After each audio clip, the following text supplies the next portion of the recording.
Environment and sustainable development. मैं पहले भी बता चुका हूं, ये 3 चैप्टर मिलकर के 12 मार्क्स फॉर्म करते हैं, ध्यान रखिएगा। तो काफी इजी से चैप्टर है। सब्जेक्टिव क्वेश्चन हर एक चैप्टर में से मैक्सिमम 3 क्वेश्चन ही कंक्लूड करेंगे अपन, और वही हमारे बोर्ड्स में हर साल रिपीट हो जाते हैं, हर दूसरे साल, हर सेकंड या थर्ड ईयर को लेकर। ये जो वर्ड है एनवायरमेंट, बचपन से लेकर पढ़ते आ रहे हैं हम इसके बारे में। छोटे थे तो पढ़ा करते थे The things which are surrounded us are known as environment। वो चीज जिसने हमको चारों तरफ से घेरा होगा उसको एनवायरमेंट कहते हैं। अब धीरे धीरे ये चीजों को थोड़ा ह्यूजली, थोड़ा वास्टली डिस्क्राइब किया जाने लग गया कि भाई इनके अंदर रिसोर्सेज भी इंक्लूड आने लगे, इनके अंदर नेचुरल रिसोर्सेज भी है, मैन मेड रिसोर्सेज भी है, आर्टिफिशियल रिसोर्सेज भी है।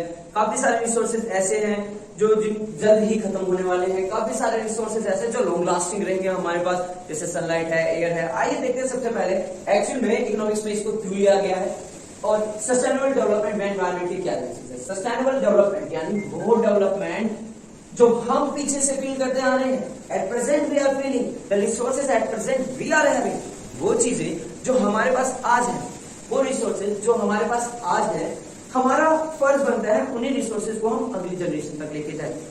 फ्यूल है, कोल है, पेट्रोलियम है, ऐसे काफी सारे रिसोर्सेज है जिनके मल्टीपर्पसेस है, जो मल्टीटास्किंग रिसोर्सेज है। अगर हम इनको आज सही तरीके से नहीं यूज करते तो काफी समय बाद या काफी टाइम बाद हमारे साथ ये होने वाला है कि रिसोर्सेज हमें देखने को भी नहीं मिलेंगे। तो आइए देखते हैं सस्टेनेबल डेवलपमेंट के लिए एनवायरमेंट की क्या इंपॉर्टेंस है, क्या एनवायरमेंट होता है इकोनॉमिक की लैंग्वेज में, क्या इसकी डेफिनेशन है। आइए शुरू करते हैं। I've written down the definition of environment here. It includes, इसके अंदर आते हैं water, air, land and the interrelationship which exists among। ध्यान से देखिएगा, water, air, land यानी तीनों जगह की बात होगी, पानी की बात होगी, हवा की बात होगी, जमीन की बात होगी। And the interrelationship which exists among and between all these and human being and every creature। यानी कि अगर बात की जाए सनलाइट की, एयर की, वाटर की, और इन सभी का इंटररिलेशनशिप किसके साथ में, हमारे साथ। सिर्फ हमारे साथ ही नहीं, every organism, every micro organism which exist in our world, in our earth, उन सभी के साथ का जो रिलेशनशिप है उसको क्या कहा जाता है, एनवायरमेंट कहा जाता है।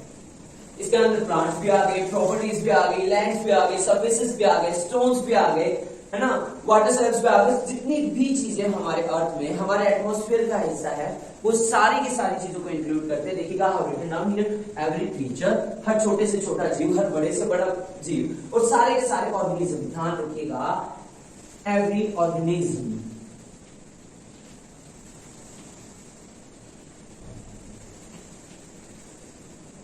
अब वो चाहे बड़ा हो, चाहे छोटा हो, चाहे सेल हो, चाहे कुछ भी हो, चाहे सिंगल सेल हो, चाहे मल्टीपर्पज सेल हो, उन सभी के बारे में। अब बात आती है कि अब आपके मन में एक सवाल ये उठ रहा होगा कि सर एनवायरमेंट क्यों पढ़ते हैं? Are we having any environmental studies classes? Obviously guys, अगर हमें इकोनॉमिक्स को जानना है तो हमें उसके लिए हमारे पास जो अलग अलग रिसोर्सेज है उनको जानना पड़ेगा। उनके लिए जो हमें इकोनॉमिक स्ट्रक्चर जो अवेलेबल होता है जहां से, उनके बारे में जानना पड़ेगा। आइए देखते हैं इकोनॉमिक्स के बारे, एनवायरमेंट के बारे में। द फीचर्स ऑफ एनवायरमेंट, सबसे important topic, offers resources for production. अगर हम बात करें रॉ मटेरियल्स की, चीजों को बनाने के लिए, कंज्यूम करने लायक बनाने के लिए, कंज्यूमेबल आइटम्स के लिए, फिनिश गुड्स तैयार करने के लिए, सारी चीजों के लिए हमें जो भी चीजों की जरूरत पड़ती है वो आएगी कहां से जनाब? वो सारी की सारी आएगी हमारे पास एनवायरमेंट से। नेक्स्ट अगर देखा जाए तो सस्टेन्स लाइफ, ये देखिए फिर वही चीज आ जाती है। सस्टेन्स लाइफ, जिंदगी को बनाए रखने के लिए एनवायरमेंट सबसे इंपॉर्टेंट है। कहा जाता है कि अगर आप अर्थ का ख्याल नहीं रखेंगे तो ये आपका ख्याल नहीं रखेगी। Sun, soil, water and air. अगर सनलाइट की बात की जाए तो without this it's impossible to live. मिट्टी की बात की जाए, if it isn't fertile we can't grow anything here. अगर ये उपजाऊ नहीं है, फर्टाइल नहीं है, हम कुछ भी उगा नहीं पाएंगे। Water, the basic important thing to need and to survive. Air, कहा जाता है खुली सांस और खुली हवा। जहां पर खुली हवा मिल जाती है इंसान वहीं पर अच्छे से रह पाता है। जब अगर ये पोल्यूटेड होती चली जाएगी तो हमारी सांस भी मुश्किल हो जाएगी। नेक्स्ट लिखा हुआ है enhance standard of life, SOL। Accountancy में भी हम इसकी बात करते हैं, इकोनॉमिक्स में भी इसकी बात करते हैं, स्टैंडर्ड ऑफ लिविंग। मैं पहले भी इंफ्रास्ट्रक्चर वाले चैप्टर में भी इसके बारे में डिस्कस कर चुका था। क्या आज से 20 साल पहले हमारा एटमॉस्फेयर ऐसा था? क्या आज से 20 साल पहले इतनी इंडस्ट्रीज थी? क्या आज से 20 साल पहले इतना सारा ट्रांसपोर्टेशन था, इतने सारे व्हीकल्स थे? आज आप लोगों ने नोटिस किया होगा कि भाई लोग हर साल में एक बार या 2 बार किसी माउंटेन हिल्स की तरफ जाते हैं अपने वेकेशंस का बहाना लेकर के कि वहां पर हम छुट्टियां मनाने जा रहे हैं, but that's not the fact. वो छुट्टियां मनाने के लिए नहीं जाते वहां पर, वो जाते हैं वहां की खुली हवा, वहां की हरियाली के बीच में एक अच्छी सी सुकून भरी सांस लेने के लिए। ये फैक्ट तो ये है कि भाई ऑब्वियसली हमारा स्टैंडर्ड ऑफ लाइफ तो बढ़ता जा रहा है, लेकिन उस स्टैंडर्ड ऑफ लाइफ के साथ साथ में हम हमारी अर्थ को जो नुकसान पहुंचाते जा रहे हैं उसकी तरफ किसी का ध्यान नहीं जाता। हमारे व्हीकल्स के स्मोक से निकला हुआ क्लोरोफ्लोरोकार्बन, ठीक है, हमारे फैक्ट्रीज से निकले हुए जो पॉइजनस फ्यूल है, केमिकल्स है, जिनको हम वाटर एक्सर्ट कर देते हैं, नदियों में बहा देते हैं, वो पानी हमारे लिए कितना ज्यादा नुकसानदायक होने वाला है। एसेमिनेट्स ऑफ द वेस्ट। अब वेस्ट की बात की जाए तो आई थिंक आप लोगों ने सभी ने सुना होगा, एक खाद होती है जिसको अपन मोस्टली बायो फर्टिलाइजर के नाम से जानते हैं। आपने कई बार नोटिस किया होगा कि गांव में मोस्टली ये चीज होती है, और obviously I salute to the village people कि इन चीजों के लिए सही मायने में सस्टेन करते हैं एनवायरमेंट। उनके चारों तरफ हरियाली भी रहती है, वो पोल्यूशन को भी कम करने की कोशिश करते हैं, पेड़ पौधे लगाते हैं। फिर इमेजिन करिएगा, उन्होंने कई बार आपने नोटिस किया होगा अपने घर के आसपास एक खड्डा बना, उसके अंदर उनके पास जितना भी स्क्रैप इन द सेंस कहा जाए तो उनके घर में जो यूटिलाइज किया गया पानी है, बर्तन धोने के बाद जो बच गया जो पानी है, खाने पीने के सामान के जो छिलके हैं, जो भी कचरा, जो पेड़ पौधों की पत्तियां, वो सारे इकट्ठे करके इसके अंदर डाल, और इसको डिकम्पोज होने के लिए बंद कर दिया जाता है। एक तरीके से ये नेचुरल मैन्यूर का काम करते हैं, फर्टिलाइजर का काम करती है, सही मायने में केमिकल फर्टिलाइजर से काफी ज्यादा बेहतर होती है। तो एक तरीके से एनवायरमेंट हमें ये भी बताता है एस्टिमेट्स ऑफ वेस्ट कि हम कम से कम चीजों को वेस्ट करें, जितना ज्यादा हो सके हम यूटिलाइजेशन को अपना इंप्रूव करें, हम उन्हीं चीजों को इंप्रूव करें, उन्हीं क्वांटिटी में इंप्रूव करें जितनी हमें जरूरत होती है। एक्सेस ऑफ यूजेस को डिनाई करें। मोस्टली हम लोग रूम में लाइट्स को ऑन कर देते हैं तो वो ऑन ही रह जाती है। वाटर टैप हमने नहीं खोला, हमें यूज नहीं आ रहा है, फिर उससे पानी बहता चला जा रहा है, बहता चला जा रहा है।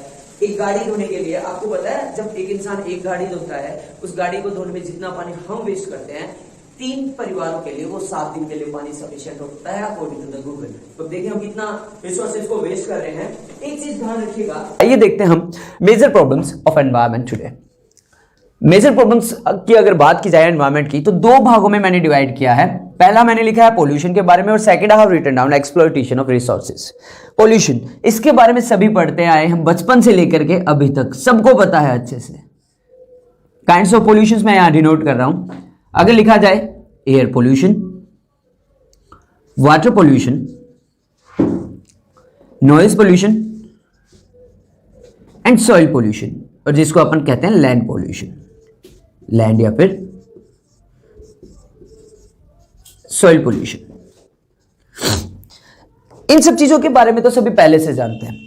एयर पोल्यूशन मैं पहले भी बता चुका हूं। एयर पोल्यूशन के बारे में जो भी हमारे व्हीकल्स हैं, इंडस्ट्रीज हैं, उनसे निकलने वाला smoke, highly poisonous chlorofluorocarbon, CFC जिसको अपन कहते हैं, कार्बन मोनोऑक्साइड्स, जो हमारी एयर को सबसे ज्यादा पोल्यूट करती है, हमारी ओजोन लेयर को डिप्लॉयड करती है।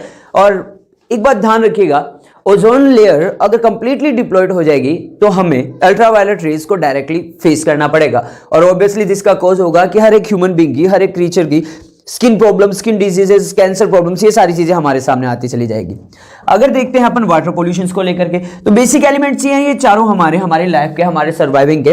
वाटर पोल्यूशन होता है तो ऑब्वियसली हमारे लिए पीने लायक पानी नहीं बचेगा, क्योंकि वैसे भी अर्थ पे और काउंटिंग ऑन फिंगर्स हमारे लिए ड्रिंकेबल वाटर है और पीने लायक पानी है। अगर बात करते हैं नॉइज पोल्यूशन की, तो ये जो पोल्यूशन है एट प्रेजेंट सबसे ज्यादा रनिंग में है। चाहे आप व्हीकल्स के साउंड्स देख लीजिए, अपन रिसेंटली देखते हैं हमारे टीनेजर्स में, हमारे क्लास ग्रुप्स में, हमारे क्लासमेट्स आप लोगों ने देखे होंगे, आप ही के क्लासमेट्स काफी सारे ऐसे होंगे जो बाइक्स यूज करते हैं, हाई साउंड साइलेंसर्स यूज करते हैं। मोस्टली जो टीनेजर्स होते हैं 11th स्टैंडर्ड 12th स्टैंडर्ड्स के, जो रॉयल एनफील्ड है, बुलेट्स है, इनके साइलेंसर्स मॉडिफाइड करवाकर इनकी जो आवाजें करते हैं या जो इनसे नॉइसेस निकलते हैं, वो सबसे ज्यादा पोल्यूट करती है नॉइस को, यानी हमारे एटमॉस्फेयर को। एक चीज मैं यहाँ पे ध्यान दीजिएगा, आपका थोड़ा ध्यान करना चाहूंगा इस चीज की तरफ कि नॉइस पोल्यूशन से लेकर के कि जो ह्यूमन ईयर है वो जो हमारी फ्रीक्वेंसी सुनता है डेसिबल्स में 0 to 120, यहां तक का जो डेसिबल साउंड्स होता है, डेसिबल्स डीबी, तो हमारे लिए ये इजीली रहता है, हम सुन भी सकते हैं, हम और ज्यादा हमारे लिए हार्मफुल भी नहीं होता। लेकिन अगर 120 to 140 के बीच में डीबीज यानी साउंड्स की जो हमारी यूनिट है, अगर डेसिबल्स में चली जाती है किसी भी चीज की साउंड, तो इसके लिए हमारे हेडेक्स भी हो सकते हैं, हमें ब्रेन स्ट्रोक्स भी आ सकते हैं, कई तरीके की हमें डिस्ट्रेसेस प्रॉब्लम आ सकती है, नींद ना आने की शिकायतें भी या तकलीफें भी हमें फेस करनी पड़ सकती हैं। अगर बात करते हैं लैंड और सॉइल पोल्यूशन को लेकर के, तो जैसे कि आजकल आप लोगों ने देखा कि at the present time we are having the excess uses of polythenes, poly bags, plastic packets, और ये ऐसी चीजें हैं, प्लास्टिक बैग की बात की जाए, पॉली बैग्स की अगर बात करी जाए, पॉलीथीन्स की अगर बात की जाए, तो जिनको ना तो कभी जलाया जा सकता, अगर आप इनको जलाएंगे तो कार्बन मोनोऑक्साइड और सीएफसी एयर के अंदर मिक्स हो जाएंगे। अगर आप इनको बरी आउट करेंगे, दफनाएंगे इनको मिट्टी के अंदर में, तो जहां तक पहली बात तो ये डिकम्पोज नहीं होंगे, तो जिस एरिया तक भी आपने इस प्लास्टिक पाउच को या बैग को या रैपर को दफन किया है, बरीड किया है, तो वहां का पहली बात तो वहां की लैंड की फर्टिलिटी खत्म। दूसरी बात ये कभी डिकम्पोज नहीं होगा, और आसपास का जो इसका एरिया है जहां पर भी आपने इसको दबाया है, लैंड के नीचे, मिट्टी के नीचे, पूरा फर्टिलिटी को खत्म करेगा और उस लैंड को कंप्लीटली बैरन बना देगा, यानी बंजर भूमि जिसको कहते हैं। तो पॉल्यूशन के बारे में तो सभी को पता है। मैं एक चीज सभी से पूछना चाहूंगा, एनवायरमेंट की डेफिनेशन तो सभी को पता है, बचपन से पढ़ते भी आ रहे हैं, चाहे वो जीके की क्लासेस हो, चाहे वो ईवीएस की क्लासेस हो, चाहे वो एनवायरमेंटल क्लासेस हो, लेकिन क्या किसी को पॉल्यूशन की डेफिनेशन पता है? चलिए मैं आज आपको पॉल्यूशन की डेफिनेशन बता देता हूं। पॉल्यूशन यानी कि इट रेफर्स टू और whenever we inject poisonous things into our environment is known as pollution. जब कभी हम पॉइजनस चीजों को, चाहे फिर हार्मफुल चीजों को एनवायरमेंट में इंजेक्ट कर देते हैं, उसी प्रोसीजर को क्या कहा जाता है? पॉल्यूशन कहा जाता है। आइए बात करते हैं the second major problem of environment, that is exploitation of resources. Exploitation of resources की बात की जाए तो रिसोर्सेज में पहले भी मैं बता चुका हूं, दो तरीके के रिसोर्सेज रहते हैं, रिन्यूएबल और नॉन रिन्यूएबल। रिन्यूएबल रिसोर्सेज वो रिसोर्सेज जिनको आप कितना भी यूज करें ये कभी खत्म नहीं होने वाले, ये हमें अवेलेबल होते रहेंगे। नॉन रिन्यूएबल रिसोर्सेज यानी ऐसे रिसोर्सेज कि अगर हमने इनको एक्सेस में यूज किया या एक्सेस टाइम तक यूज किया तो आने वाले टाइम तक ये हमारे सामने नहीं होंगे। जैसे मिनरल्स कह सकते हैं अपन, फ्यूल्स कह सकते हैं, पेट्रोलियम कह सकते हैं, कोल कह सकते हैं। रिसेंटली आपने नोटिस किया होगा कि our country faced coal problem recently, near about 1 month back, कि पूरी दुनिया के सामने, पूरी इंडिया के सामने कोल की प्रॉब्लम सबसे ज्यादा बड़ी थी। कि एक वक्त ऐसा भी था कि मैक्सिमम 5 to 7 डेज तक हम सभी को इलेक्ट्रिसिटी कट डाउन की प्रॉब्लम को फेस करना पड़ा था, just because of the scarcity of coal. तो ध्यान रखिएगा, ये दो तरीके के रिसोर्सेज हमारे रहते हैं, renewable and non renewable resources. इनके बारे में भी बात करेंगे। रिन्यूएबल रिसोर्सेज है जैसे सनलाइट है, एयर है, विंड एनर्जी है, ये कितना भी आप यूज करें ये कभी नहीं खत्म होने वाले। Non renewable resources I already told, petroleum हो गया, फ्यूल हो गया, कोल हो गया, कोलटार हो गया, मिनरल्स हो गए, ये बहुत सारी चीजें ऐसी है जो लिमिटेड एडिशंस में है हमारी अर्थ में। So we need to use them और we need to utilise them in a sufficient amount according to our need। आइए देखते हैं exploitation of resources. Exploitation of resources को मैंने 3 भागों में बांटा है। पहला पॉइंट लिखा मैंने यहाँ पे डिफॉरेस्टेशन, सेकंड मैंने लिखा है डिग्रेडेशन ऑफ लैंड, और third one excess use of energy resources. Deforestation की बात की जाए तो यानी कि वो प्रोसीजर जहां पर फॉरेस्ट को कट डाउन कर दिया जाए, या अर्बनाइजेशन के लिए या इंडस्ट्रियलाइजेशन के लिए मोस्टली लोग क्या करते हैं, आप लोगों ने ये देखा होगा, जितनी भी बड़ी बड़ी इंडस्ट्रीज है हमारी आउटसाइड ऑफ टाउन रहती है, आउटसाइड ऑफ सिटी रहती है, आउटसाइड ऑफ विलेज रहती है। लेकिन अब सबसे बड़ी बात ये आती है, इंडस्ट्रीज को एस्टैब्लिश करने के लिए वहां की जो कल्टीवेटेबल लैंड्स है या जो भी एग्रीकल्चर रिलेटेड टू लैंड है उनको कैरी आउट, उनको क्लीन आउट किया जाता है, वाइप आउट कर दिया जाता है, जितने भी जंगल है उनको काट दिया जाता है। अब डिफॉरेस्टेशन के पीछे एक रीजन ये भी है, the excess of human needs. आज आप खुद देखिए, आप अपने घर के अंदर देखेंगे, अपने चारों तरफ देखेंगे, we are having a lot of item of wooden furniture. तो ये काफी सारी चीजें, ये भी डिफॉरेस्टेशन का हिस्सा है कि ह्यूमन नीड्स इतनी अनलिमिटेड हैं, हम कभी भी हमारी नीड्स सेटिस्फाई नहीं होती, और हमारी नीड्स को सेटिस्फाई करने के चक्कर में हम फॉरेस्ट को काटते चले जाते हैं, और ऑब्वियसली यही हो भी रहा है, चाहे वो अर्बनाइजेशन हो, चाहे वो ग्लोबलाइजेशन हो, चाहे वो मॉडर्नाइजेशन हो, चाहे वो इंडस्ट्रियलाइजेशन हो, सब चीजों के पीछे अपन क्या करते जा रहे हैं, इन फॉरेस्ट को खत्म करते जा रहे हैं। और इन फॉरेस्ट के खत्म होने के साथ साथ में हमारे सामने एक बड़ी प्रॉब्लम ये भी आ रही है कि हमारी जितनी भी हर्बल्स आइटम्स है, हर्ब्स है, रूट्स है, मेडिसिन है, कि भाई ये सारी चीजें भी एक्सप्लॉइट हो रही है। और डिफॉरेस्टेशन के साथ साथ आप लोग ये भी नोटिस करिएगा कि इसकी वजह से ये एक और प्रॉब्लम हमारे सामने बढ़ती चली आ रही है, डिग्रेडेशन ऑफ लैंड। जमीनें कम होती जा रही है, सॉइल इरोजन भी इसी का हिस्सा है,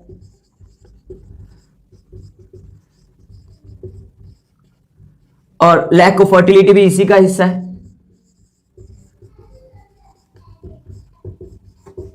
lack of fertility. Soil erosion की बात की जाए तो देखिएगा, अगर जमीन पर पेड़ पौधे नहीं होंगे या जंगल नहीं होंगे तो ऑब्वियसली जब कभी बारिश आती है या अपन स्लोपिंग एरियाज की बात करें, अगर वहां पर पेड़ पौधे नहीं होंगे तो ऑब्वियसली क्या होगा, वहां की मिट्टी जमी नहीं रह पाएगी। अगर पेड़ होते हैं तो उनकी रूट्स क्या करते हैं, उस मिट्टी को होल्ड आउट करके रखती है। लेकिन जब जंगल ही नहीं बचेंगे तो ऑब्वियसली उस मिट्टी को कोई रोक नहीं पाएगा और सॉइल इरोजन की कंडीशन हमारे सामने पैदा होगी। और अगर सॉइल इरोजन की सिचुएशंस पैदा होती है तो ऑब्वियसली क्या होगा, जो हमारी third layer of the fertility of land होती है वो बह करके चली जाती है। और तीसरी अगर सबसे बड़ी बात करें अपन तो excess use of energy resources. आज आपको देखिएगा, आप अपने ही घर में देख लीजिए कि हमारे घर में बाइक भी अवेलेबल है, कार्स भी अवेलेबल है, हम जो नेचुरल रिसोर्सेज है उनको एक्सेस यूज भी कर रहे हैं। अगर घर में 5 फैमिली मेंबर है तो पांचों के पांचों अपने अपने व्हीकल्स को यूटिलाइज करते हैं कहीं पे जाने के लिए। हम कभी भी ये नहीं सोचते कि यार एक गाड़ी में ये सारे चले जाते हैं या एक बाइक पे दो लोग बैठकर चले जाते हैं, ऐसा कभी भी नहीं करते। और इसी की वजह से हमारे क्या हो सकते हैं, जितने भी हमारे फ्यूल्स हैं,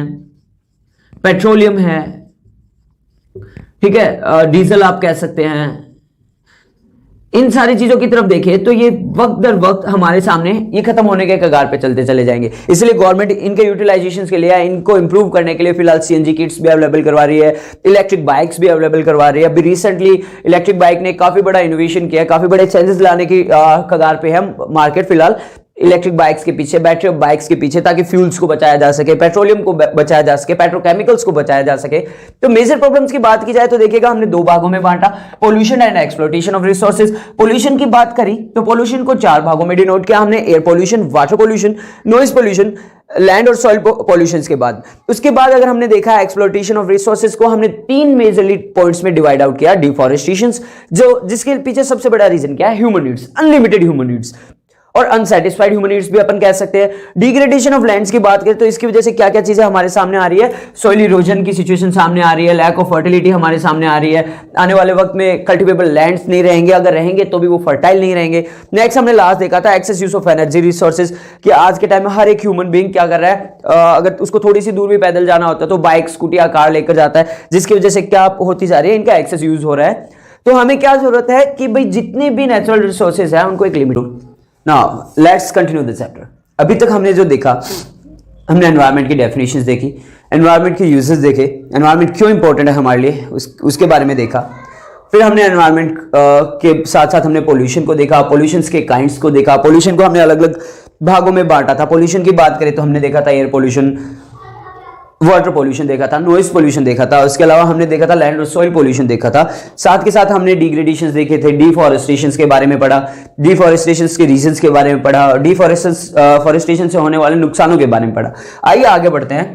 कॉजेस ऑफ एनवायरमेंट डिग्रेडेशंस, यानी कि एनवायरमेंट डिग्रेडेशंस के मेनली जो कॉजेस हैं वो कौन से हैं। अगर बात करें, देखिएगा, ये अगर बात करें हम कॉजेस की तो सबसे बड़े कॉजेस में और सबसे इंपॉर्टेंट या सबसे मेजर कॉजेस में जो रहता है हमारा रहता है हाई पॉपुलेशन। अब हाई पॉपुलेशन सिर्फ एनवायरनमेंट के लिए ही नहीं, हमारी इंफ्रास्ट्रक्चर के लिए, हमारी इकोनॉमी के लिए, ओवरऑल डेवलपमेंट के लिए भी सबसे बड़ी प्रॉब्लम रहती है हाई पॉपुलेशन। और हाई पॉपुलेशन की बात करी जाए तो अगर हकीकत में इंडियन इकोनॉमी को देखें तो काफी बड़े बड़े economist they call us just baby machines. वो हमें बेबी मशीन्स के नाम से बुलाते हैं। क्यों? क्योंकि हमारी पॉपुलेशन ग्रोथ रेट इतनी ज्यादा है कि हम हर साल एक नया अमेरिका पैदा कर देते हैं।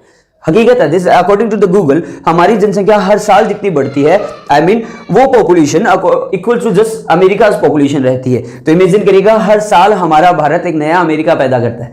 आइए देखिए सबसे बड़ी बात करते हैं अपन, तो सबसे इंपॉर्टेंट बात रहती है हाई पॉपुलेशन। यानी पॉपुलेशन इतनी ज्यादा है तो ऑब्वियसली नीड्स भी ज्यादा होगी, रिक्वायरमेंट्स भी ज्यादा रहेगी, जो ह्यूमन नीड्स है जो कभी भी सेटिस्फाई नहीं रहती। तो हाई पॉपुलेशन एक सबसे बड़ा फैक्टर रहता है किस चीज के पीछे, एनवायरमेंट डिग्रेडेशन के पीछे। लोग ज्यादा होंगे, कंजम्पशन ज्यादा होंगे, कंजम्पशन ज्यादा होंगे तो वेस्टेज भी ज्यादा होगा, और कंजप्शन के लिए हमें काफी सारे वुडन की, फर्नीचर्स की, इन सब चीजों की जरूरत पड़ेगी।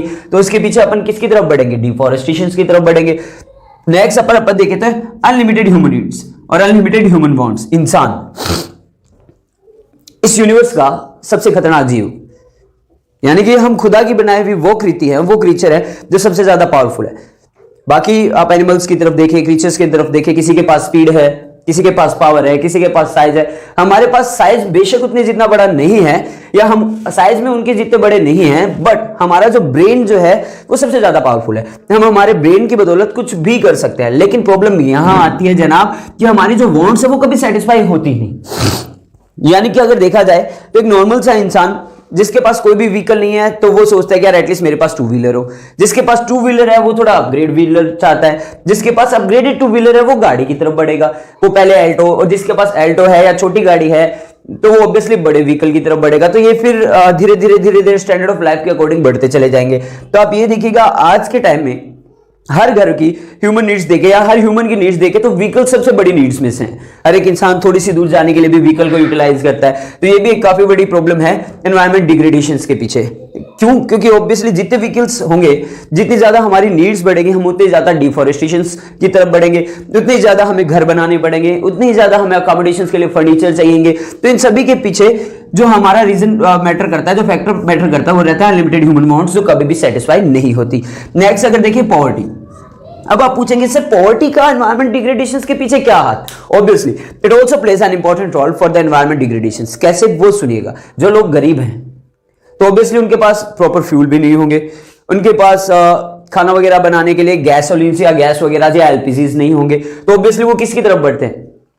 लकड़ियों की तरफ, चूल्हे जलाने के लिए और बाकी छोटे मोटे कामों के लिए भी, जो अपने घर के कामकाज हैं या फिर घर में खुद को गर्म रखने के लिए जो भी अंगीठी वगैरह या फिर जो भी रूम हीटर्स वगैरह उनके पास नहीं हो पाते तो लकड़ियां जला करके उस चीज को यूटिलाइज करते हैं। तो पॉवर्टी भी एक काफी इंपॉर्टेंट रोल प्ले करता है एनवायरमेंट डिग्रेडेशन के पीछे। Urbanisation this is a major problem at the present time. Urbanisation, हर गांव अपने आप को थोड़ा डेवलप करना चाहता है, it's not a bad thing, but साथ ही साथ में अर्बनाइजेशन के पीछे हम ये चीजें भी देख रहे हैं कि भाई वो बाहर की जो भी स्ट्रक्चर है, लिविंग स्ट्रक्चर है, स्टैंडर्ड ऑफ लाइफ है, उसको कॉपी कर रहे हैं, अर्बनाइजेशन की तरफ बढ़ते जा रहे हैं। अब ऑब्वियसली ये देखिएगा जितनी भी हमारी स्टैंडर्ड ऑफ लाइफ बढ़ेगी, हमारे पास व्हीकल्स की तादाद बढ़ेगी, हमारे घर में जो फर्नीचर्स होंगे, जो इंटीरियर्स होंगे, हम उनको डेवलप करेंगे या उनको इंप्रूव करेंगे, उनको अपग्रेड करेंगे, पुराने फर्नीचर्स को डिस्कार्ड करेंगे। तो उसके पीछे हमें क्या चाहिएगा? एक्सेस ऑफ वुडन चाहिएगा, एक्सेस ऑफ फर्नीचर चाहिएगा या न्यू फर्नीचर चाहिएगा। तो अर्बनाइजेशन भी एक काफी इंपॉर्टेंट फैक्टर प्ले करता है किस चीज के पीछे? एनवायरमेंट डिग्रेडेशन के पीछे। नेक्स्ट देते हैं इंडस्ट्रियलाइजेशन। इंडस्ट्रियलाइजेशन ये भी एक काफी बड़ी समस्या है हमारे सामने eight the present time of India, specially in India. आज आप देखते हैं कि भाई इंडस्ट्रीज हर जगह पे फैली जा रही है, हर जगह पे गांव से थोड़ा सा निकलते आपको डिफरेंट काइंड ऑफ इंडस्ट्रीज आपको देखने को मिलेगी। इन इंडस्ट्रीज के साथ साथ इनके जो वेस्ट होते हैं, अब उनको मैनेज करना भी सबसे बड़ी प्रॉब्लम। क्यों? क्योंकि because we are not having a proper waste management in our country. ना ही तो हमारे पास प्रॉपर वेस्ट मैनेजमेंट सिस्टम है। दूसरी सबसे बड़ी बात, इनसे निकलने वाला स्मोक यानी धुआं, पॉइजनस स्मोक, वो एटमॉस्फेयर में इंजेक्ट हो रहा है तो ऑब्वियसली उसके पीछे काफी सारे स्किन डिजीज भी आ रही हैं। किसी को कह सकते हैं कि भाई एलर्जेटिक प्रॉब्लम्स भी आ जाती है, और सांस लेने की प्रॉब्लम भी आ जाती है, अस्थमैटिक प्रॉब्लम्स भी रहती है, दमे की शिकायत भी हो जाती है लोगों को। और नेक्स्ट देखें तो इंडस्ट्रियलाइजेशन में एक सबसे बड़ी प्रॉब्लम ये भी है कि भाई बड़ी बड़ी इंडस्ट्रीज को जब एस्टैब्लिश किया जाता है तो उनके लिए काफी बड़ा स्पेस चाहिए होता है। तब इतना बड़ा स्पेस गांव के बीच में या सिटी के बीच में तो होना पॉसिबल नहीं है। अब ऑब्वियसली इनको एस्टैब्लिश करने के लिए क्या चाहिए?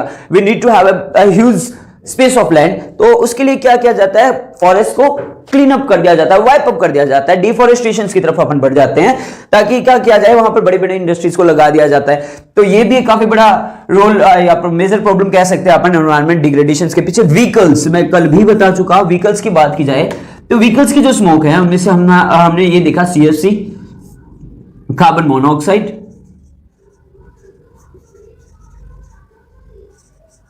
जो ओजोन लेयर के लिए सबसे ज्यादा हार्मफुल है।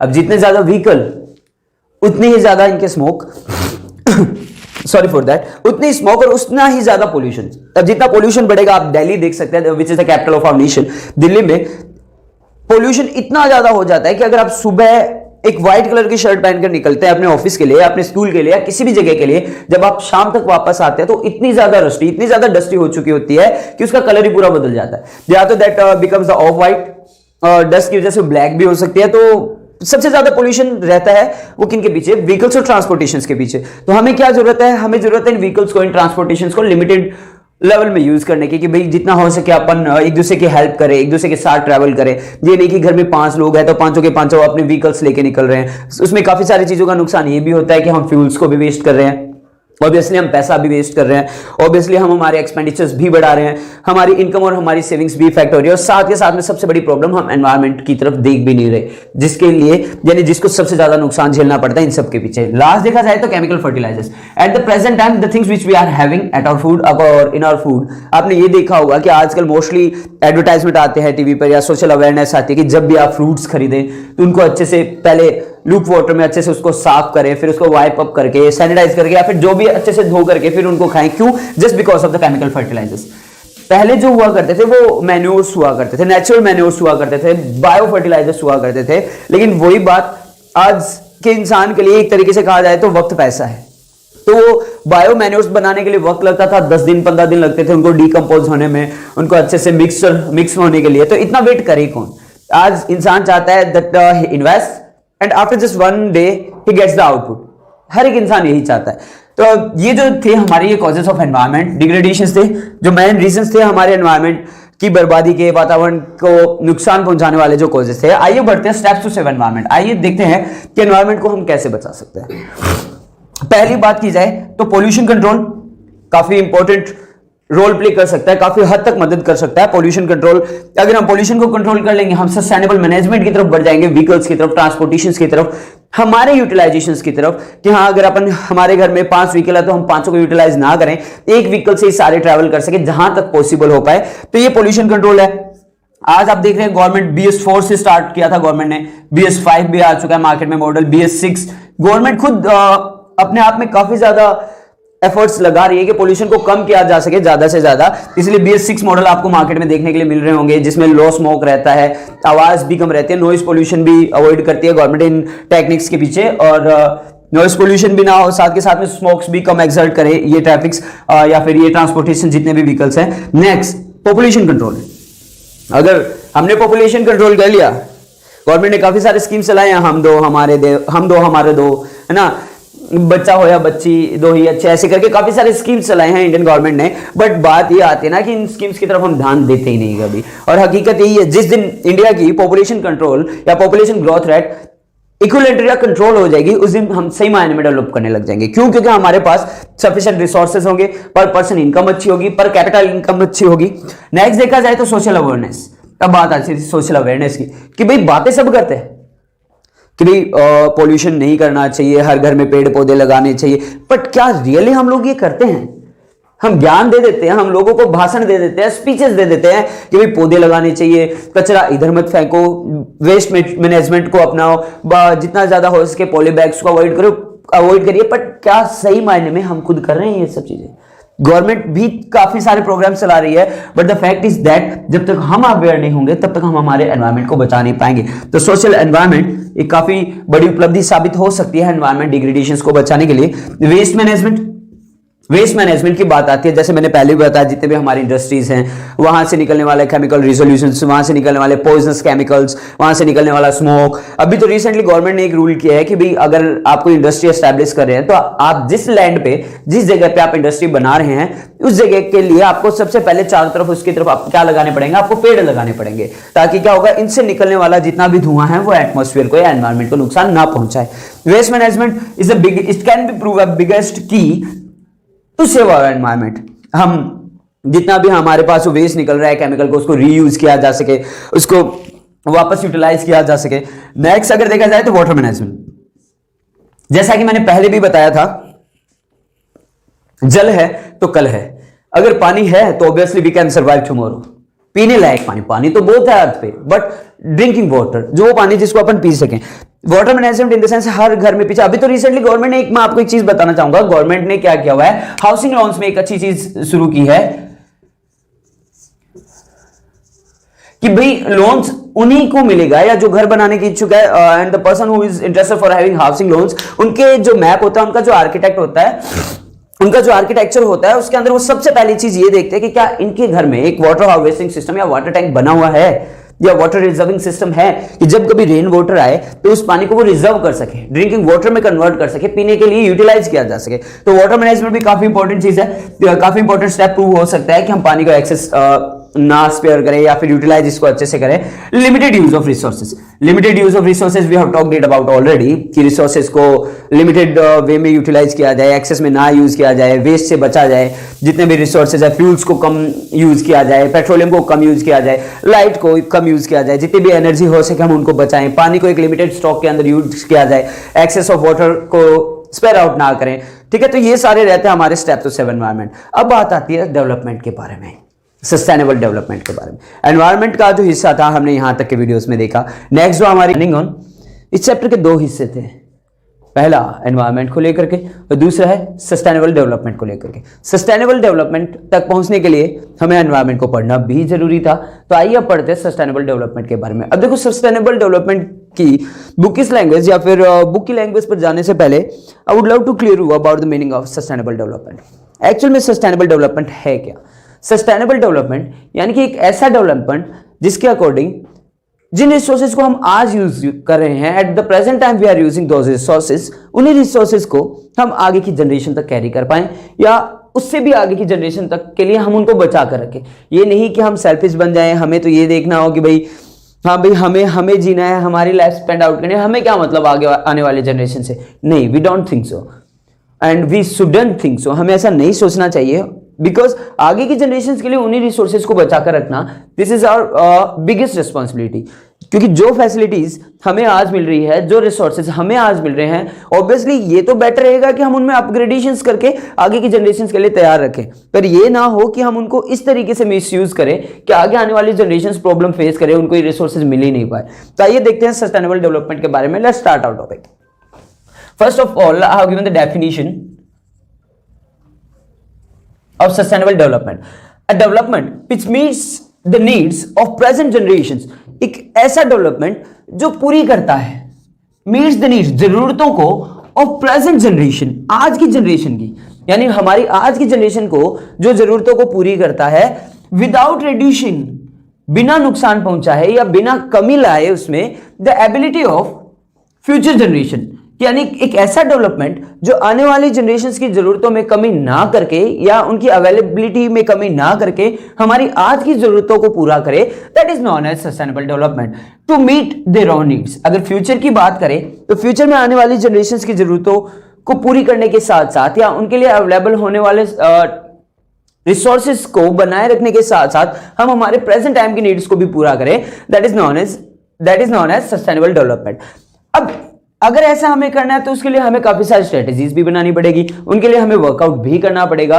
क्योंकि अगर हम इसी तरीके से चलते रहे without having any management, without having any infrastructure, without having any proper management, without having any proper strategy, तो एक वक्त ऐसा आएगा कि वो रिसोर्सेज बचेंगे ही नहीं, तो आगे आने वाली जनरेशन को बहुत बड़ी प्रॉब्लम्स का सामना करना पड़ेगा। आइए देखते हैं उन स्ट्रेटेजीज में क्या क्या स्ट्रेटेजीज हो सकती है, क्या क्या स्टेप्स हो सकते हैं, क्या क्या मेजर्स हो सकते हैं जिनको अपन फॉलो कर सकते हैं और उनको फॉलो करते हुए हम आगे के लिए वो सारे रिसोर्सेज आने वाली जनरेशन के लिए बचा कर रख सकते हैं। सबसे पहली बात, पॉपुलेशन कंट्रोल। आपने एक चीज नोटिस की, ये जो प्रॉब्लम है हाई पॉपुलेशन या high growth rate of population, ये हर एक इकोनॉमिक स्ट्रक्चर के सामने आ रही है। हमारी दुनिया की तो मैं नहीं कह सकता, बट हमारी इंडिया की बात करें तो ये सबसे बड़ी प्रॉब्लम है। क्योंकि पॉपुलेशन अगर हम कंट्रोल नहीं करेंगे तो हमारी ग्रोथ रेट इतनी ज्यादा है कि आने वाले टाइम में हमारे पास कंज्यूमेबल रिसोर्सेज ही नहीं बचेंगे। तो सबसे पहले अगर हम चाहते हैं कि हम हमारे रिसोर्सेज को सस्टेन कर पाएं या उनको मैनेज कर पाएं या फ्यूचर जनरेशन के लिए बचा कर रखें, तो हमें पॉपुलेशन कंट्रोल पे काम करना पड़ेगा। Obviously government is also working upon such type of plannings. Government ने काफी सारी स्कीम्स भी चला रखी है ना। गवर्नमेंट तो एटलीस्ट ये भी कह रही है कि जिन कपल्स के 2 से ज्यादा बेबीज होते हैं उनको गवर्नमेंट जॉब्स नहीं मिल पाएगी या उनको फैसिलिटीज नहीं मिल पाएगी या उनको अकोमोडेशन से एग्जट कर दिया जाएगा, उनको अकोमोडेशन फैसिलिटीज के रूप में किसी भी तरीके के अपन कह सकते हैं कंपनसेशंस नहीं मिल पाएंगे। तो ऑब्वियसली गवर्नमेंट भी काम कर रही है पॉपुलेशन कंट्रोल को लेकर के। सेकंड, अगर अपन बात करें तो सोशल अवेयरनेस की अगर तरफ अपन बढ़े तो बात आती है कि भाई बातें सारे करते हैं, सारे ये कहते हैं कि भाई हाँ अपने को ऐसा प्लान करना चाहिए, हमें वर्कआउट करना चाहिए इन चीज़ों पर, हमें इन चीज़ों के बारे में सोचना चाहिए, पानी को लिमिटेड क्वांटिटी में यूज़ करना चाहिए, कचरा इधर उधर नहीं फैलाना चाहिए, व्हीकल्स को कम से कम यूज़ करना चाहिए। But is it really working? Are we really working upon this? हम बातें तो कर लेते हैं लेकिन क्या सही मायने में हम इन चीज़ों को अपना रहे हैं?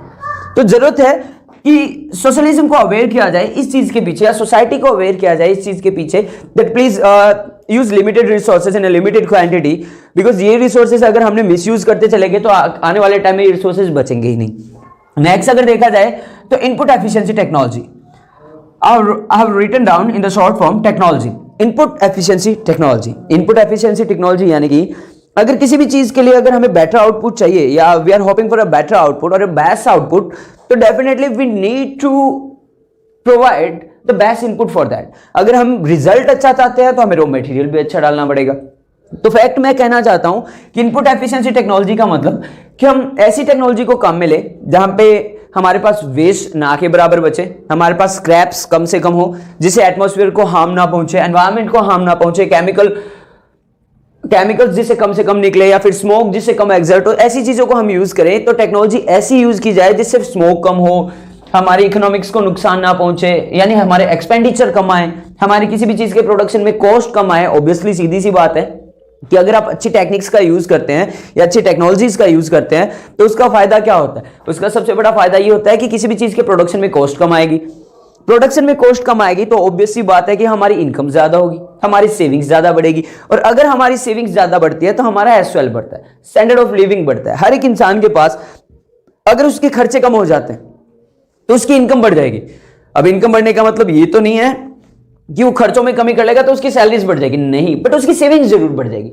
और अगर किसी इंसान की सेविंग बढ़ती है तो ऑब्वियसली उसके स्टैंडर्ड ऑफ लिविंग में भी सुधार आता है, उसके फ्यूचर फैसिलिटीज में भी इंप्रूवमेंट होता है। उसी तरीके से अगर हम ऐसी टेक्निक्स को काम में लें जिससे हमारे एटमॉस्फेयर को सेफली अपन रख सकें, हमारे एनवायरनमेंट को बचाया जा सके, उसको हार्म ना पहुंचे, तो ऑब्वियसली आने वाला time, the upcoming time will be best for us. Next हम देख सकते हैं एनवायरमेंट फ्रेंडली रिसोर्सेज, यानी कि गवर्नमेंट भी कहती है कि आप एनवायरमेंट फ्रेंडली रिसोर्सेज की तरफ बढ़े। अब एनवायरमेंट फ्रेंडली रिसोर्सेज के बारे में आप पूछेंगे कि सर ये एनवायरमेंट फ्रेंडली रिसोर्सेज क्या होते हैं? यानी वो रिसोर्सेज जिसको एनवायरमेंट से नुकसान ना पहुंचे। जैसे अगर अपन बात कहें, I am using this space for this, environment friendly resources की बात करें तो सोलर एनर्जी है, सीएनजी है, विंड एनर्जी है। ये तीनों एनर्जीज की बात की जाए तो जैसे सोलर प्लेट्स के बारे में देखें तो आजकल गवर्नमेंट खुद कंपनसेशंस भी दे रही है। साथ के साथ में गवर्नमेंट, अगर अपन कहते हैं कि गवर्नमेंट से अगर अपन सोलर प्लेट्स के लिए कुछ लोन या फिर कुछ भी एस्टैब्लिशमेंट अमाउंट लोन के रूप में लेते हैं तो गवर्नमेंट हमें सब्सिडीज प्रोवाइड करती है। क्यों? क्योंकि गवर्नमेंट जानती है कि अगर आप सोलर पैनल्स या सोलर प्लेट्स को यूटिलाइज करेंगे तो ऑब्वियसली ना कि हम बिजली बचाएंगे, साथ के साथ में हम गवर्नमेंट को भी बिजली दे सकते हैं, गवर्नमेंट को भी बिजली बेच सकते हैं, तो it will be beneficiary. Imagine करिएगा कि आसपास अगर आपके टाउन में हर एक घर में सोलर प्लेट्स लग जाए, हमारे रूफ टॉप पे या हमारी रूफ पे अगर हम सोलर पैनल्स एस्टैब्लिश कर ले तो हमारा हर साल का कितना पैसा बच सकता है। साथ के साथ में हमारे रिसोर्सेज बच जाएंगे, हमारी जो एनर्जी अपन वेस्ट कर रहे हैं, बल्ब्स यूं ही चल रहे होते हैं, हम रूम से निकल आते हैं, फैन यूं ही चल रहा होता है, एसी यूं ही चल रहे होते हैं, लाइट्स को यूं ही स्विच ऑन रख के छोड़ देते हैं, तो वो चीज़ों से अपन अवेयर रह सकते हैं या उनको बचा सकते हैं, उस एनर्जी को अपन यूटिलाइज कर सकते हैं बाकी के हमारे डेवलपमेंट के रूप में। नेक्स्ट अगर देखें पब्लिक ट्रांसपोर्टेशन, अब बात यहाँ आती है कि भाई कई बार मैंने देखा है कि literally whenever I go to my office और whenever I go to college और स्कूल, मैंने कई बार देखा है कि लोग सड़क पर खड़े होते हैं और लिफ्ट मांग रहे होते हैं, लेकिन लोग जिनके पास गाड़ी होती है या बड़े व्हीकल्स होते हैं वो पास से निकल जाते हैं। At least we can give them help, हम उनको बैठा सकते हैं। इससे एक फायदा ये होगा, एक तो सामने वाले पर्सन की हेल्प होगी, उसके एक्सपेंडिचर बचेंगे। If we are going with the same way, अगर हम सेम ट्रैक पे जा रहे हैं, सेम रास्ते पे जा रहे हैं, तो obviously why we can't give him the lift, हम उसे लिफ्ट क्यों नहीं दे सकते? उससे उसका एक्सपेंडिचर बचेगा, साथ के साथ में अगर वो खुद का व्हीकल लेकर जा रहा होता है तो ऑब्वियसली क्या बचेगा? फ्यूल बचेगा। तो मेरे कहने का मतलब यही है कि जैसे इमेजिन करिएगा आसपास की फैक्ट्रीज है, अगर अपन देखें हमारे आसपास में काफी इंडस्ट्रियल एरियाज है, उन इंडस्ट्रियल एरियाज में हर शिफ्ट में नियर अबाउट 1500 to 2000 वर्कर्स काम करते हैं। And when I go through that route, मैं ये पाता हूं, हमेशा मैं यही देखता हूं कि उन फैक्ट्रीज के आगे एक सिंगल शिफ्ट में कम से कम 400 to 500 बाइक्स खड़ी रहती हैं, और हर बाइक को लेकर के एक राइडर होता है। हर एक बंदा अकेले जाने में बिलीव करता है, तो इससे अच्छा ये है ना कि आप एक बाइक पे 2 बंदे जाइए। उससे फायदा क्या होगा? आपके एक्सपेंडिचर्स कम आएंगे, आप जो फ्यूल कंजप्ट कर रहे हैं उसके भी चार्जेस आपको कम पड़ेंगे, और जो एक्सपेंडिचर 2 में बढ़ जाएंगे। और सबसे बड़ा फायदा क्या कि हमारा जो पेट्रोलियम है, हमारा जो फ्यूल है फ्यूचर के लिए, वो हमारे लिए सेफ साइड में रहेगा। और मैं तो ये कहता हूं कि ऑब्वियसली ऐसी अगर कोई जगह है तो या तो किसी प्राइवेट कंपनी को या किसी गवर्नमेंट कंपनी को एक प्राइवेट ट्रांसपोर्टेशन स्टार्ट कर दे या पब्लिक ट्रांसपोर्टेशन स्टार्ट कर दिया जाए कि भाई यहां से 50 लोग बैठेंगे, अपने व्हीकल्स पे नहीं जाएंगे और यहां से जा करके सीधे वहां पे चले जाएंगे। या फिर जो कंपनी है जिसमें वो काम कर रहे हैं वहीं से एक ऐसा ट्रांसपोर्टेशन फैसिलिटेट कर दिया जाए कि अगर हमारे होम टाउन से 50 लोग जा रहे हैं तो वहां पे एक बस आएगी, 50 के 50 वर्कर्स वहां बैठेंगे और वहां से बैठ करके सीधे वहां पहुंच जाएंगे। नेक्स्ट अगर अपन देखें तो वाटर मैनेजमेंट के बारे में काफी इंपॉर्टेंट है हमारे सर्वाइव रहने के लिए या हमारे जिंदा रहने के लिए या लॉन्ग टर्म हमारे लिए बेनिफिशियरी रहेगा कि अगर अपन वाटर को मैनेज करें। वाटर को मैनेज करने के पीछे आपने वाटर हार्वेस्टिंग सिस्टम सुना होगा, मैंने कल भी पहली वीडियो में भी इसके बारे में जिक्र किया था कि at the present time government is approving only those house loans और home loans the house which are having the actual mean water harvesting architecture in their map और in their house map, in their house architecture. Government कहती है at least आपके घर में 2 water tanks होने चाहिए। एक तो वो जो आपके पास रेगुलरली वाटर सप्लाई आ रही है जिसमें से आप स्टोर कर सके पानी, फ्यूचर में इनकेस ऐसा हो जाए कि वाटर सप्लाई होना तो आपको वाटर प्रॉब्लम्स को फेस नहीं करना पड़े। और दूसरी सबसे बड़ी बात, एक दूसरा जो वाटर टैंक आप रख रहे हैं वो किसके लिए, जब कभी बारिश हो तो आप अपनी छत को क्लीन रखिए, उनके जो कॉर्नर्स है उनको 4 साइड या 6 साइड के कॉर्नर्स में आप उनको पाइप्स फिट आउट करिए और उन पाइप्स का एक सिंगल जॉइंट रखिए उस वाटर टैंक में जहां पे रेन वाटर को कलेक्ट किया जा सके। Obviously rain water is the purest form of the water which is drinking और which is able to drink, जिसको आप पी सकते हैं, फुल ऑफ मिनरल्स है। आप उसको अच्छे से रखिए, आप उसको अच्छे से स्टोर करिए, आपको किसी भी तरीके की डिजीजेस का सामना नहीं करना पड़ेगा because that is the purest form of the water. इसलिए वाटर मैनेजमेंट भी सबसे ज्यादा जरूरी है। नेक्स्ट अगर देखा जाए हम तो जिसको अपन कहते हैं इंटीग्रेटेड रूरल डेवलपमेंट। अब इंटीग्रेटेड रूरल डेवलपमेंट की तरफ देखें तो भाई सस्टेनेबल डेवलपमेंट में तो हमारे रूरल एरियाज में बहुत सारे रिसोर्सेज ऐसे हैं जो हमसे आज भी अनटच्ड है, उनको यूटिलाइज किया जाए, उनसे रॉ मटेरियल लिया जाए या उनसे जैसे बायो फर्टिलाइजर्स है, बायो मैन्योर्स है, बायोगैस है, तो जिससे फायदा क्या होगा, हमारे पास डिफरेंट काइंड ऑफ रिसोर्सेज भी बन पाएंगे, एनर्जी रिसोर्सेज भी बन पाएंगे, बायो फर्टिलाइजर्स भी बन पाएंगे। और बायो फर्टिलाइजर से याद आने पर मैं एक पॉइंट और ऐड कर देता हूं आप लोगों के लिए। स्ट्रेटेजीज फॉर सस्टेनेबल डेवलपमेंट की अगर बात करें तो मैं एक पॉइंट और ऐड कर रहा हूं यहां पर जिसके बारे में लिखना चाहता हूं, that is organic farming.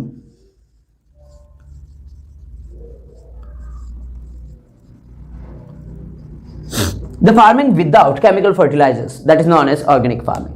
Organic farming की बात की जाए तो एक ऐसी फार्मिंग जहां पे केमिकल्स को, पेस्टिसाइड्स को यूज नहीं किया जाता फार्मिंग के लिए या एग्रीकल्चर पर्पसेस के लिए या कल्टीवेशंस के लिए या फिर पेस्टिसाइड्स के रूप में, उसमें हमेशा सिर्फ बायो फर्टिलाइजर्स काम में लिए जाते हैं, बायो मैन्योर्स काम में लिए जाते हैं, हमारी जो ऑर्गेनिक खाद होती है, ऑर्गेनिक मैन्योर होती है, उसका यूटिलाइज किया जाता है। ऑब्वियसली ये थोड़ा सा कॉस्टली होता है, मैं मानता हूं, I accept this thing, this organic farming is a bit expensive, but क्या हम हमारी हेल्थ के पीछे इतना सा कॉम्प्रोमाइज नहीं कर सकते? क्या हम हमारे एटमॉस्फेयर के पीछे इतना सा कॉम्प्रोमाइज नहीं कर सकते? क्या हम हमारे आने वाली जनरेशन के लिए इतना सा कॉम्प्रोमाइज नहीं कर सकते? Because if you want to have a safe future definitely we need to proceed with the organic farming. तो ये था हमारा आज का टॉपिक सस्टेनेबल डेवलपमेंट। एक और क्लास रहेगी, लास्ट क्लास इस चैप्टर के, and then our unit will be completed. Sustainable development देखा, एक ऐसा डेवलपमेंट जो आज की जरूरतों को तो पूरा करे ही करे, साथ में आने वाली जनरेशन की जरूरतों को भी पूरा करे, बिना उनमें किसी भी तरीके की प्रॉब्लम्स को प्रिपेयर किए हुए या बिना उनके लिए कोई भी प्रॉब्लम को खड़ा किए बिना। नेक्स्ट हमने देखा स्ट्रेटेजीज ऑफ सस्टेनेबल डेवलपमेंट की, सस्टेनेबल डेवलपमेंट की हद से किस तरीके से अपन अचीव कर सकते हैं। पॉपुलेशन कंट्रोल है, सोशल अवेयरनेस है, इनपुट एफिशिएंसी टेक्नोलॉजी है, ऑर्गेनिक फार्मिंग है, एनवायरमेंट फ्रेंडली रिसोर्सेज को फाइंड आउट किया जाए, पब्लिक ट्रांसपोर्टेशन है, वाटर मैनेजमेंट है, इंटीग्रेटेड रूरल डेवलपमेंट है। ध्यान रखिएगा, अकॉर्डिंग टू मी ये सबसे इंपॉर्टेंट क्वेश्चन है। डेवलपमेंट का मोस्ट प्रोबेबली अपन पूरा चैप्टर कर चुके हैं, लास्ट टॉपिक बचा है इस टॉपिक का और इस चैप्टर का लास्ट क्लास रहेगा आज। आइए करते हैं इस चैप्टर को पूरा और बढ़ेंगे। अब फिर इसके बाद हमारी एक चैप्टर बचेगा, इंडो पाक और चाइना से रिलेटेड कंपैरिजन है उन दिनों के बीच में, इंडिया के बीच में, पाकिस्तान के बीच में, चाइना के बीच में, उसके अंदर अपन नेक्स्ट वीडियो से स्टार्ट करेंगे। आइए करते हैं आज की क्लास को और देखते हैं क्या है आज की क्लास का टॉपिक। मैंने यहाँ पे लिखा फीचर्स ऑफ सस्टेनेबल डेवलपमेंट। हमने सस्टेनेबल डेवलपमेंट की डेफिनेशन देखी थी कि भाई सस्टेनेबल डेवलपमेंट एक ऐसा डेवलपमेंट जो हमारी प्रेजेंट नीड्स को तो पूरा करे ही करे, साथ के साथ में हमारे आने वाली जनरेशंस को भी वही सारे रिसोर्सेज उसी अमाउंट में, उसी अवेलेबिलिटी में अवेलेबल करवा पाए जो हम आज अवेलेबल कर रहे हैं, जो हमारे सामने आज अवेलेबल है, जो हमारी जनरेशन को आज मिल रहे हैं। ये नहीं कि भाई जो रिसोर्सेज अपन आज यूटिलाइज कर रहे हैं वो आगे जाने तक पूरे गायब हो जाए या उनको इन रिसोर्सेज को यूटिलाइज करने के लिए उनको प्रॉब्लम्स फेस करनी पड़े। इसी सारे मैनेजमेंट को कहा जाता है सस्टेनेबल डेवलपमेंट, यानी कि ऐसा डेवलपमेंट जहां पर फ्यूचर जनरेशंस की नीड को कम किए बिना, यानी उनकी ज़रूरतों को कम किए बिना उनको सारे रिसोर्सेज अवेलेबल करवाना, उसी हिसाब से उनकी ज़रूरतों को पूरा करना। जैसे कि आज हम हमारे रिसोर्सेज अवेलेबल हो रहे हैं, आज जैसे हमारी ज़रूरतें पूरी हो रही है। आइए देखते हैं फीचर्स ऑफ सस्टेनेबल डेवलपमेंट। पहला पॉइंट मैंने यहाँ पे लिखा हुआ है rise in per capita income. ध्यान रखिएगा, rise in per capita income, यानी कि अगर बात की जाए पर पर्सन इनकम को लेकर के कह सकते हैं, यानी कि हर एक इंसान की एक्सपेंडिचर से ज्यादा उसकी इनकम्स रहे, उसके सेविंग बेसिस रहे, उसके सेविंग्स भी हो सके, साथ के साथ में वो अपने स्टैंडर्ड ऑफ लाइफ को भी इंप्रूव कर सके। यही नहीं कि हम ठीक है हमें जरूरत पड़ी हम डिफॉरेस्टेशन करते चले गए, हमने सोशल वेलफेयर की तरफ नहीं देखा, हमने इकोनॉमिक वेलफेयर की तरफ नहीं देखा। ऐसा बिल्कुल भी नहीं होना चाहिए। अगर सस्टेनेबल डेवलपमेंट की खासियत की बात की जाए या विशेषताओं की या फीचर्स की बात की जाए तो एक ऐसा डेवलपमेंट होता है जहां पर हर इंसान की पर कैपिटा इनकम वो होती है, वो एक अबोध स्टैंडर्ड लेवल होती है। सबके पास अपने अपने रिसोर्सेज रहते हैं, अपने पास अर्निंग सोर्सेज रहते हैं, उनकी पर कैपिटा इनकम अच्छी होती है, उनके पर कैपिटा एक्सपेंडिचर्स भी अच्छे होते हैं। नेक्स्ट अगर हमने देखा है तो लिखा है यहाँ पे control over population growth speed. ये सबसे इंपॉर्टेंट टॉपिक है कि भाई हमें हमारे देश की जो पॉपुलेशन है उसको कंट्रोल करना काफी ज्यादा जरूरी हो गया है, क्योंकि हमारी ग्रोथ रेट इतनी ज्यादा है कि हमारे जो रिसोर्सेज हैं वो उतनी अवेलेबिलिटी में नहीं है कि इसी लेवल पे अगर हमारी पॉपुलेशन बढ़ती रही तो ऑब्वियसली रिसोर्सेज कम होंगे। एक घर में कमाने वाले 2 और कंज्यूम करने वाले 10 लोग हैं, तो ये कैसे पॉसिबल हो पाएगा कि वो घर ग्रोथ कर पाएगा? ऑब्वियसली वो फैमिली ग्रो कर ही नहीं पाएगी। भाई जब अर्निंग सोर्सेज 2 हैं और एक्सपेंडिचर सोर्सेज 10 है तो पॉसिबल ही नहीं है कि ग्रो होगा, या सेविंग्स भी नहीं होगी, ग्रोथ भी नहीं होगी। भाई ये तो ये मान के चलिए कि उनकी नीड्स पूरी हो जाए तो भी बेहतर मानते हैं, लेकिन इसीलिए अगर हमें ग्रो करना है, अगर हमें हमारे डेवलपमेंट के ट्रैक पे सही तरीके से बने रहना है तो हमें सबसे इंपॉर्टेंट रहता है कि हमें पॉपुलेशन ग्रोथ को स्पीड को मेंटेन करना पड़ेगा, उसको रोकना पड़ेगा। हम ये भी नहीं कह सकते कि पॉपुलेशन ग्रो नहीं हो, पॉपुलेशन ऑब्वियसली ग्रो होगी, बट जो स्पीड है पॉपुलेशन ग्रोथ की उसको टैकल कर लिया जाए, उसको मेंटेन कर लिया जाए, ताकि हमारे पास जितने भी रिसोर्सेज अवेलेबल है हम उनको यूटिलाइज कर सके प्रॉपर मैनर में और फ्यूचर जनरेशन के लिए उनको बचा भी सके। नेक्स्ट हमने लिखा है यहाँ पे नो इंक्रीज इन पॉल्यूशन। अब no increase in pollution very important topic. चारों चीजें सही कर लीजिए, एयर, वाटर, लैंड और नॉइज। ये वो 4 फैक्टर है। अगर ये चारों ही फैक्टर सही हो जाते हैं तो एनवायरनमेंट अपने आप बेस्ट हो जाएगा। अगर हवा सही होगी तो पर पर्सन लिविंग स्टैंडर्ड बढ़ जाएगा, हमारी लिविंग एज बढ़ जाएगी, हम अच्छे से जी पाएंगे, हम डिजीजेस फ्री रहेंगे, पोल्यूशन नहीं होगा। वाटर पोल्यूशन नहीं होगा तो एक पर्सन हेल्दी रहेगा। ऑब्वियसली जितने भी वाटर से होने वाले डिजीजेज हैं, डायरिया कह सकते हैं अपन, है ना। कभी कभार आपने ये भी नोटिस किया होगा कि जब कभी पानी खराब आता है या whenever we consume polluted water, हमें डायरिया की प्रॉब्लम्स हो सकती है, वॉमिटिंग्स की प्रॉब्लम्स हो सकती है, डिहाइड्रेशन की शिकार हो सकते हैं। तो बहुत सारी स्टमक रिलेटेड भी डिजीजेस हमें हो सकती है। लैंड की अगर बात करें, अगर सोइल की अगर बात करें, अगर ये सही रहेगी तो ऑब्वियसली एग्रीकल्चर सही रहेगा, प्रोडक्शन सही रहेगा, प्रोडक्टिविटी बढ़ेगी तो ऑब्वियसली हमारे पास क्या होगा, रॉ मटेरियल बढ़ेगा। प्रोडक्शन लेवल बढ़ेगा तो हमारे पास क्या होगा, जैसे जैसे हमारे पास प्रोडक्शन लेवल बढ़ता जाएगा हमारे अर्निंग सोर्सेज तो ऑब्वियसली अपने आप इंक्रीज हो जाएंगे। कैसे? हमारा प्रोडक्शन बढ़ रहा है, अगर उसी अमाउंट पे लेकर के या उसी लेबर कॉस्टिंग पे लेकर के, तो हमारे पास सेविंग्स बचेगी तो हम उसको मार्केट में एक्सपेंड करेंगे, और मार्केट में एक्सपेंड करेंगे तो गवर्नमेंट के पास टैक्सेस आएंगे, और गवर्नमेंट उन्हीं टैक्सेस को बूमरैंग की तरह घुमा करके हमारे पास कहां पहुंचा देगी, हमारे डेवलपमेंट के लिए। ट्रांसपोर्टेशन फैसिलिटीज है, हेल्थ फैसिलिटीज है, एजुकेशन फैसिलिटीज है, इंफ्रास्ट्रक्चर है, ये सारी चीजें सॉलिड हो जाएगी। नॉइज पोल्यूशन से भी अगर बचा जाए तो इंसान काफी हद तक हेडेक से, स्ट्रेस से, ठीक है, और अपन कह सकते हैं बहुत से लोगों को अगर हम डीप अपर देखते हैं तो उन चीजों से भी बचा जा सकता है। तो इन 4 चीजों को सही करना सबसे पहले जरूरी है। नेक्स्ट है वाइजली यूज ऑफ रिसोर्सेज। अब वाइजली यूज ऑफ रिसोर्सेज क्या है? वाइजली यूज ऑफ रिसोर्सेज को कहा जाए तो भाई जितने भी रिसोर्सेज है हमें ये पता होना चाहिए कि हमें इनको यूज कैसे करना है, हमें इनको यूटिलाइज कैसे करना है, हमें किस क्वांटिटी में इनको यूटिलाइज करना है, किस तरीके से हमें इनको यूटिलाइज करना है कि फ्यूचर जनरेशन के लिए अवेलेबल हो सके या उनके लिए बच पाए। तो ध्यान रखिएगा, वाइजली यूज ऑफ रिसोर्सेज का मतलब ये नहीं है कि आप इसके लिए कहीं पे गूगल करने बैठ जाओगे या आप अपना दिमाग लगाने के लिए बैठ जाओगे। ऑब्वियसली एक स्ट्रेटेजी होती है कि आप एक्सेस में वेस्ट ना करें, वाटर को यूटिलाइज सही करें, कि भाई आप अगर किसी भी चीज़ में पानी को काम में ले रहे हैं तो वो एक्सेस स्प्लिट आउट ना हो, बाहर ज़्यादा ना फैले या फिर वेस्ट में ज़्यादा ना जाए। आप अगर नहा रहे हैं या आप बर्तन धो रहे हैं या आप गाड़ी धो रहे हैं तो एक लिमिटेड एडिशन में इसको यूज़ किया जाए, एक लिमिटेड क्वांटिटी में इसको यूज़ किया जाए। तो वाइजली यूज ऑफ रिसोर्सेज, चाहे वो फ्यूल हो तो भी अपन ने कल पब्लिक ट्रांसपोर्टेशन देखा था, तो वो भी क्या है, वाइजली यूज ऑफ रिसोर्सेज है कि अगर हम एक ही ट्रैक पे या एक ही रास्ते पे बहुत सारे लोग जा रहे हैं तो हम एक व्हीकल को ऑक्यूपाई कर सकते हैं, उसी से जा सकते हैं, उसी से आ सकते हैं, जिससे एक्सपेंडिचर तो बचेंगे ही बचेंगे, साथ के साथ में इन रिसोर्सेज को भी वाइजली यूटिलाइज किया जा सकता है, रिसोर्सेज को भी बचाया जा सकता है। नेक्स्ट हमने देखा availability of the resources for future generation. ये हमारी डेफिनेशन में भी था कि भाई सस्टेनेबल डेवलपमेंट की सबसे बड़ी खासियत यही है कि जो आने वाली पीढ़ियां हैं, जो आने वाली जनरेशन है, उनके लिए भी ये सारे के सारे रिसोर्सेज अवेलेबल हो सके। यही नहीं कि हाँ हमें क्या करना है दुनियादारी से, हमें तो अपने से मतलब नहीं, ऐसा होना नहीं चाहिए। You can't be so selfish, आप इतने ज्यादा सेल्फिश नहीं हो सकते कि सिर्फ आप अपने फायदे के लिए तरफ देख रहे हैं या फिर सिर्फ अपने मतलब के लिए इन चीजों को यूटिलाइज कर रहे हैं, अब फ्यूचर की तरफ तो देख ही नहीं रहे। ऐसा बिल्कुल भी हमें नहीं सोचना है कि भाई हमें मकान बनाना है, हाँ ठीक है भाई जंगल काट लो, लकड़ियों को काम में ले लो, भाई हमें क्या फर्क पड़ता है, बहुत सारे पेड़ है, लोग सोचे इनके बारे में। अगर आप ही नहीं सोचेंगे, अगर हम खुद इन चीजों के बारे में नहीं सोचेंगे तो दुनिया क्यों सोचेगी। आप खुद देखिए कि आपके घर के आसपास पेड़ पौधे हैं इतने, भाई लिमिटेड, चलो गांव में जो रहते हैं, जो रूरल एरियाज है, उनके आसपास तो फिर भी हरियाली। आप सिटीज की तरफ बढ़िए, आप अर्बन एरियाज की तरफ बढ़िए, आपको ये देखने को मिलेगा कि भाई जंगल या एग्रीकल्चर डिपार्टमेंट तो बहुत दूर दूर तक अवेलेबल ही नहीं है, दिखाई ही नहीं देते। अब आजकल जंगलों की बात की जाए, ट्रैकिंग की बात की जाए, तो इसको तो लोग माउंटेनियरिंग के लिए या ट्रैकिंग के लिए यूज करने लगे कि हाँ भाई चलो घूमने जाना है तो फॉरेस्ट की तरफ बढ़ जाते हैं, सफारी के लिए बढ़ जाते हैं, ठीक है, फॉरेस्टिंग के लिए बढ़ जाते हैं। ये सारी चीजें सब एक ट्रैवलिंग रीजन रह गया है। क्यों? क्योंकि लोग इन चीजों में ज्यादा इंटरेस्टेड ही नहीं है। पर एक बात बता देता हूं, until you care about atmosphere और environment, it won't care for you. जब तक आप इसकी देखभाल नहीं करेंगे या आपकी देखभाल नहीं करेंगे। आप रिसेंटली काफी सारे डिजास्टर्स को आपने नोटिस किया होगा, विद इन लास्ट 6 months और 1 year हमने काफी सारे डिजास्टर्स देखे हैं। ये सिर्फ और सिर्फ हमारी वजह से ही है, हमारे ग्लोबलाइजेशन की वजह से ही है कि भाई जितना ज्यादा हम अर्थ को नुकसान पहुंचाएंगे, ऑब्वियसली धीरे धीरे कुछ टाइम बाद ये उन्हीं चीजों को वापस हमें लौटा देगी। कि और वजह क्या होगी कि जनाब कुछ सालों से पहले आपने हमें नुकसान पहुंचाया था, अब बारी हमारी है। फ्लड्स देख सकते हैं अपन, अर्थक्वेक्स देख सकते हैं अपन, है ना।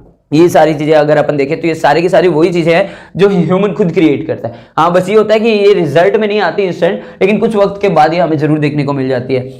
नेक्स्ट अगर देखें तो economic growth with social welfare.